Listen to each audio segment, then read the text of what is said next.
ಪ್ರಯಾಣ ಕಾಲೇ ಮನಸಾಚಲೇನ ಭಕ್ತ್ಯಾ ಯುಕ್ತೋ ಯೋಗಬಲೇನ ಚೈವ ಭ್ರುವೋರ್ಮಧ್ಯೆ ಪ್ರಾಣಮಾವೇಶ್ಯ ಸಮ್ಯಕ್ ಸತಂ ಪರಂ ಪುರುಷಮುಪೈತಿ ದಿವ್ಯಂ. ಅಲ್ಲಿ ಮರಣ ಕಾಲದಲ್ಲಿ ಮಾಡಬೇಕಾದ ಕೆಲಸ ಹೇಳ್ತಾ ಇದ್ದಾರೆ ಕೃಷ್ಣ. ಏನ್ ಮಾಡಬೇಕು ಅಂತ ಇದು ಯಾರಿಗೂ ಸಾಧ್ಯ ಇಲ್ಲ. ಕೃಷ್ಣ ಅಂತ ಹೇಳಿದ್ದಾನೆ. ಏನು ಮಾಡಬೇಕು, ಏನು ಮಾಡಬೇಕು. ಇದು ಒಂದು ಈ ಮರಣಕಾಲ ಅಂತಕಾಲೆ ಅಂತ ಅನ್ನೋದಕ್ಕೆ ಮರಣಕಾಲ ಅಂತಲೇ. ರಾಘವ ಇವರು ವೇದಾಂತ ದೇಶಿಕರು ಇಲ್ಲಿ ಸ್ಥಿತ್ವ ಅಸ್ಯಾಂ ಅಂತಕಾಲೇಪಿ, ಇಲ್ಲಿ ಹೇಗೆ ಮೇಲೆ ಈ ಮೋಹಗೊಳ್ಳುವಂತಹ ಸ್ಥಾನದಲ್ಲಿ ಇದ್ರೂ ಕೂಡ, ಅಂದ್ರೆ ಏನು, ಪೂರ್ವೇ ವಯಸ್ಸಿ ವಿಷಯ ಸನ್ನಿಧಾನೆ ವಿಷಯೋಪಭೋಗ ರತೆ ಅಪಿ, ಇಲ್ಲಿ ಸ್ಥಿತ್ವ ಅಸ್ಯಾಂ ಅಂತನ್ನೋದಕ್ಕೆ ಚಿಕ್ಕಂದಿನಲ್ಲಿ ಅವ್ರೇನು ಹೇಳ್ತಾರೆ, ಉತ್ತಮೇ ವಯಸ್ಸಿ ಸಾಧುವೃತ್ತ ಇತ್ಯಾದಿವತ್ ಏದೇನ ಬಾಲ್ಯಾದಿಷು ವಿಷಯ ಪ್ರವಣಸ್ಯಾಪಿ ಪಶ್ಚಾತ್ ನಿರ್ವಿಣ್ಣಸ್ಯ ಅಧಿಕಾರ ಸೂಚಿತ. ಅಂತಕಾಲೆ ಅಂದ್ರೆ ಒಪ್ಪಿನಲ್ಲಿ ಅಂತ ಅರ್ಥ. ಅದು ಸಾವು ಅಂತ ಅರ್ಥ ಅಲ್ಲ. ಇವನು ಯೌವನ ಇದ್ದಾಗ ಇವನು ಏನ್ ಬೇಕಾದ್ರೂ ಮಾಡಿರಲಿ, ಕಡೆಗೆ ಸ್ವಲ್ಪ ತಿಳುವಳಿಕೆ ಬಂದು ಅಂತಕಾಲೇ ಅಪಿ even in the declining years, ಆ ವೃದ್ಧಾಪ್ಯದಲ್ಲಿ ಆದರೂ ಕೂಡ ಇವನು ಇದನ್ನು ಮಾಡಿದರೆ ಪಶ್ಚಾತ್ ನಿರ್ವಿಣ್ಣಸ್ಯ ಅಧಿಕಾರ ಸೂಚಿತ, ಅವನಿಗೂ ಕೂಡ ಬ್ರಹ್ಮ ನಿರ್ವಾಣದಲ್ಲಿ ಅಧಿಕಾರವಿದೆ.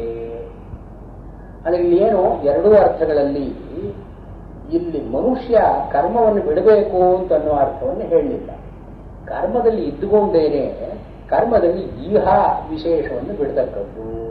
ನಿರ್ಮಮತ್ವ ನಿರಹಂಕಾರತ್ವ ಇದು ಎರಡು ಸಾಧನೆಗಳು ಅಂತ ಹೇಳಿ ಈಗ ಓಂ ತತ್ಸದಿತ ಭಗವದ್ಗೀತಾಸೋಪನಿಷತ್ಸು ಬ್ರಹ್ಮ ವಿದ್ಯಾಯಾಂ ಯೋಗಶಾಸ್ತ್ರೇ ಶ್ರೀಕೃಷ್ಣಾರ್ಜುನ ಸಂವಾದೆ ಸಾಂಖ್ಯಯೋಗೋ ನಾಮ, ಈ ಸಾಂಖ್ಯಯೋಗ ಅಂತ ಕರೆದರು.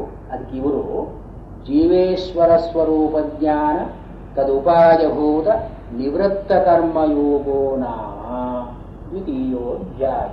ರಾಘವೇಂದ್ರ ಸ್ವಾಮಿಗಳು ಈ ಸಾಂಖ್ಯಯೋಗ ಅಂತ ಒಂದು ಎಕ್ಸ್ಪ್ಲೇಷನ್ ಕೊಟ್ಟಿದ್ದಾರೆ. ಏನು, ಜೀವೇಶ್ವರ ಸ್ವರೂಪ ಜ್ಞಾನ, ಜೀವನ ಸ್ವರೂಪ ಏನು, ಈಶ್ವರನ ಸ್ವರೂಪ ಏನು, ಪರಸ್ಪರವಾಗಿ ಸಂಬಂಧ ಏನಿದೆ, ಇದು ಜೀವೇಶ್ವರ ಸ್ವರೂಪ ಜ್ಞಾನ ಮತ್ತು ತದುಪಾಯಭೂತ ಈಶ್ವರನನ್ನು ಸಾಕ್ಷಾತ್ಕಾರ ಮಾಡಿಕೊಳ್ಳೋದಕ್ಕೆ ಯಾವುದು ಉಪಾಯವಾಗುತ್ತೆಯೋ ಅದು ನಿವೃತ್ತ ಕರ್ಮಯೋಗ.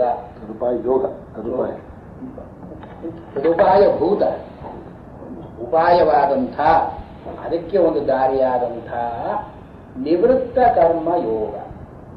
ಕರ್ಮಯೋಗ ಕರ್ಮವನ್ನು ಮಾಡಬೇಕು, ಆದರೆ ನಿರ್ಮಮ ನಿರಹಂಕಾರ ಇದು ನಿವೃತ್ತ. ಈ ಮಮತ್ವವನ್ನ ಅಹಂಕಾರ ಅಹಂ ಅಂತನ್ನೋ ಭಾವನೆಯನ್ನು ಬಿಡತಕ್ಕದ್ದು, ಇದನ್ನು ಬಿಟ್ಟು ಮಾಡತಕ್ಕಂಥ ಕರ್ಮಯೋಗ. ಇದು ದ್ವಿತೀಯೋಧ್ಯಾಯ, ಇದು ಎರಡನೇ ಅಧ್ಯಾಯ. ಕರ್ಮ ಮಾಡ್ತಾನೆ ಹೋಗ್ತಾ ಇದ್ದೆ, ವಾಸನ ಕೇಳಬಾರ್ದು. ಚಿತ್ತಾನುಸಂಧಾನ ಇದ್ರೆ ವಾಸನೆ, ವಾಸನೆ ಎಲ್ಲಿ ಬರೋದು? ಚಿತ್ತಕ್ಕೆ ಬರೋದು ವಾಸನೆ. ಮನಸ್ಸಿನಲ್ಲೇ ವಾಸನೆ ಹೊರತು ಇಂದ್ರಿಯಗಳಲ್ಲಿ ವಾಸನೆ ಅಂತಿಲ್ಲ. ಹಿಂದಿನ ವಾಸನ, ಹೌದು, ಹಿಂದಿನ ವಾಸನೆಗಳನ್ನು ಹೋಗಲ್ಲ, ಕರ್ಕೊಂಡು ಹೋಗುತ್ತಲ್ಲ ಆಟೋಮೆಟಿಕ್ ಆಗಿ.